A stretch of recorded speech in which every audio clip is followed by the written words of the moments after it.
તો ઠંડીની સિઝનમાં મેથી ખૂબ જ સરસ અને ફ્રેશ આવે છે, પણ એમનો કડવો ટેસ્ટ બિલકુલ નથી ગમતો. તો હું આજે એકદમ ક્રીમી ટેક્સચરવાળું રીચ એવું મલાઈદાર સબ્જીની રેસીપી શેર કરી રહી છું. બહુ ટેસ્ટી એવું, અને તમે આ રીતે બનાવશો તો વારંવાર તમે બનાવવાનું પસંદ કરશો. હેલો ફ્રેન્ડ્સ, હું છું કાશ્મીરા પટેલ. તમારું સ્વાગત છે મારા કિચનમાં. આજે આપણે બનાવીશું તો મલાઈદાર અને ક્રીમી એવું મેથીનું શાક બનાવવા માટે મેં અહીંયા એક પૂળી જેટલી મેથી લીધી છે. સારી રીતે મેં પાન અલગ કરી લીધા, સારી રીતે ધોઈ લીધી, અને મેં અહીંયા કુમળી દાંડી હોય એનો ભાગ રાખ્યો છે. તો આ રીતે મેં બધી જ મેથી સારી રીતે અલગ કરી લીધી છે. હવે મેથીને આપણે કટ કરી લઈશું. તો રફલી કટ કરવાની છે, તો આ રીતે આપણે નાઈફથી કટ કરી લઈશું. તો તમે અહીંયા કાતરથી કે સીઝરથી કટ કરી શકો છો, તો બંને રીતે કટ થાય. તો આ રીતે હું બધી જ મેથી કટ કરી લઈશ. તો એકદમ ઇઝી છે, ફટાફટ કટ થઈ જશે. જો તમારે સારી રીતે પહેલાં ધોઈ લેવાની પછી કટ કરવાની, એટલે ફટાફટ સારી રીતે કટ થઈ જશે. તો આ રીતે કટ કરી લીધી. હવે કડાઈમાં આપણે મસાલો રેડી કરીશું. તો 2 મોટી ચમચી જેટલા સિંગદાણા ઉમેરી દઈશું અને હલકા શેકવાના છે. પછી આ બધું ફરી આપણે શાકમાં કૂક કરીશું, અને એકદમ સારી રીતે ગ્રેવીમાં કૂક થઈ જશે, એટલે હલકું શેકી લઈશું. તો આ રીતે ગેસની flame medium two high side રાખીને શેકી લઈશું. હવે મેં અહીંયા 2 ચમચી ડાળિયા લીધા છે. તમે રોસ્ટેડ ચણા આવે એ પણ લઈ શકો છો. મેં અહીંયા ચણાની દાળ લીધી છે, અને જો બંને ન હોય તો તમે 2 ચમચી ચણાનો લોટ પણ લઈ શકો છો. એકદમ સારી રીતે આપણે ક્રિસ્પી થાય ત્યાં સુધી આપણે શેકી લઈશું. તો આ રીતે, અને હવે આપણે એમાં ઉમેરીશું 2 મોટી ચમચી જેટલા સફેદ તલ. તો આ બધી જ વસ્તુ આપણે સારી રીતે શેકવાની છે.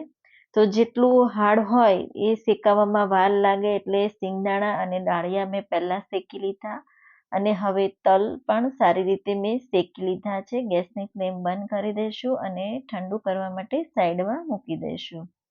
તો એકદમ સારી રીતે આ ઠંડુ કરવાનું, પછી જ આપણે આ ગ્રેવી રેડી કરી લઈશું. હવે એ જ કઢાઈમાં આપણે 1 ટીસ્પૂન જેટલું તેલ ઉમેરી દઈશું. તમે અહીંયા ઘી કે બટર પણ લઈ શકો છો. સાથે હું 15થી 20 જેટલી લસણની કળી આખી લીધી છે. એકદમ સારી રીતે આપણે ફ્રાય કરી લઈશું.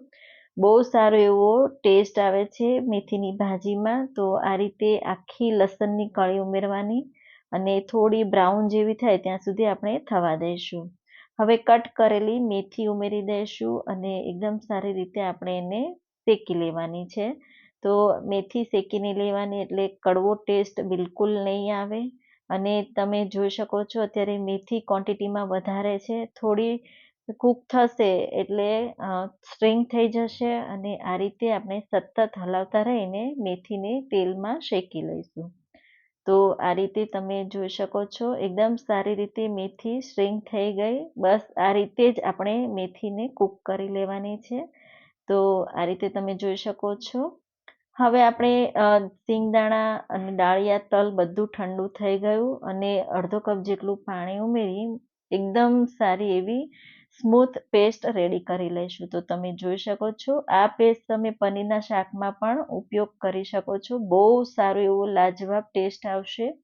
હવે કડાઈ લઈશું. કડાઈમાં 2 મોટા ચમચા જેટલું તેલ ગરમ કરીશું. તેલ ગરમ થાય એટલે 1 ટીસ્પૂન જેટલું જીરું ઉમેરી દઈશું. સારી રીતે ફૂટવા લાગે એટલે 1 નાની ટીસ્પૂન જેટલી હિંગ ઉમેરી દઈશું. સાથે આપણે લસણની કળી ઉમેરી દઈશું. ચોપ કરેલી લીધી છે, અને એકદમ સારી રીતે બ્રાઉન જેવી થાય ત્યાં સુધી આપણે થવા દઈશું. તો આ રીતની બ્રાઉન કરવાની, બહુ સારો એવો ટેસ્ટ આવે છે. એક મીડિયમ સાઇઝની ડુંગળી ઝીણી કટ કરીને આપણે ગુલાબી જેવી થાય ત્યાં સુધી થવા દઈશું. તો ગેસની ફ્લેમ મીડિયમ ટુ લો સાઈડ રાખીને જ આ રીતે સતત હલાવતા રહીને કૂક કરી લઈશું. તો થોડી જ વારમાં ડુંગળી એકદમ સારી એવી ગુલાબી થઈ ગઈ. હવે એમાં 1 મીડિયમ સાઇઝનું ટામેટું, તો મેં અહીંયા 1.5 ટામેટું લીધું છે, અને ઉપરથી આપણે મીઠું ઉમેરી દઈશું, જેથી ટામેટું જલ્દીથી સોફ્ટ થઈ જાય. તો મેં અહીંયા આખા શાકનું મીઠું ઉમેરી દીધું છે, એ ધ્યાન રાખવાનું. ટામેટાં સોફ્ટ થાય પછી આપણે સૂકા મસાલા 1 મોટી ચમચી ધાણા જીરું પાવડર, 1.5 ચમચી જેટલું લાલ મરચું પાવડર, અડધી ચમચી હળદર અને અડધી ચમચી કાશ્મીરી લાલ મરચું પાવડર ઉમેર્યું છે કલર માટે. બહુ સારો એવો કલર આવશે. તો ટામેટા આ રીતે મેશ કરી દેવાના એટલે સબ્જીનો ટેસ્ટ બહુ સારો એવો આવે છે. જો આખા ટામેટા રહેશે તો તમને ખાવામાં મજા નહીં આવે. તો આ રીતે એકદમ સારી રીતે બધું સાતળી લેવાનું, સતત હલાવીને જ કૂક કરવાનું છે, ધ્યાન રાખવાનું. સાથે હવે સૂકા લાલ મરચાં ઉમેરી દઈશું અને એકદમ સારી રીતે આપણે તેલ છૂટું પડે ત્યાં સુધી હલાવતા રહી અને થવા દઈશું. તો સબ્જીમાં તમારે આ રીતે એકદમ સારી રીતે કૂક કરીને જ સબ્જી બનાવવાની એટલે બહુ સારો એવો ટેસ્ટ આવે સબ્જીનો. હવે આપણે સિંગદાણાની પેસ્ટ ઉમેરી દઈશું અને એકદમ સારી રીતે આપણે મિક્સ કરી લઈશું. તો તમે જોઈ શકો છો મિક્સ કરી લીધું છે.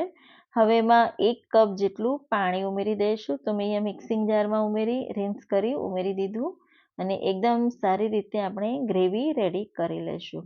તો આ રીતે મિક્સ કરીને થવા દઈશું. તો તમે જોઈ શકો છો.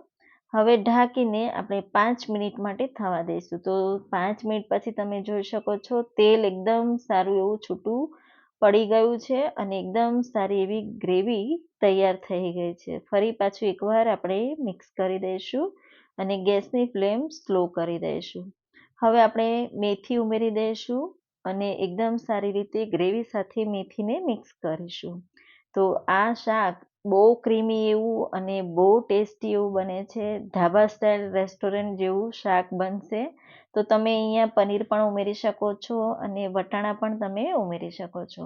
મિક્સ કરીને ઢાંકીને 2 મિનિટ માટે થવા દઈશું. 2 મિનિટ પછી તમે જોઈ શકો છો એકદમ ક્રીમી મલાઈદાર શાક બનીને રેડી છે. તો જરૂરથી વિન્ટર સિઝનમાં ફાયદો લેજો અને આ રીતે આપણે ગરમા ગરમ શાકને સર્વ કરી લઈએ તો તમે ભાખરી, રોટલી, પરાઠા સાથે બહુ ટેસ્ટી એવું લાગે છે. ઉપરથી મેં શેકેલા સફેદ તલ ઉમેરી દીધા છે. બહુ સારો એવો ક્રન્ચી ટેસ્ટ આવશે. તો જરૂરથી ટ્રાય કરજો. બધાને બહુ જ ભાવશે. જો મારી આજની આ મેથીના શાકની રેસીપી ગમી હોય તો લાઈક કરજો, શેર કરજો, સબસ્ક્રાઈબ કરજો અને હા, બાજુમાં આપેલ બેલ બટન ક્લિક કરજો. જરૂરથી ટ્રાય કરજો.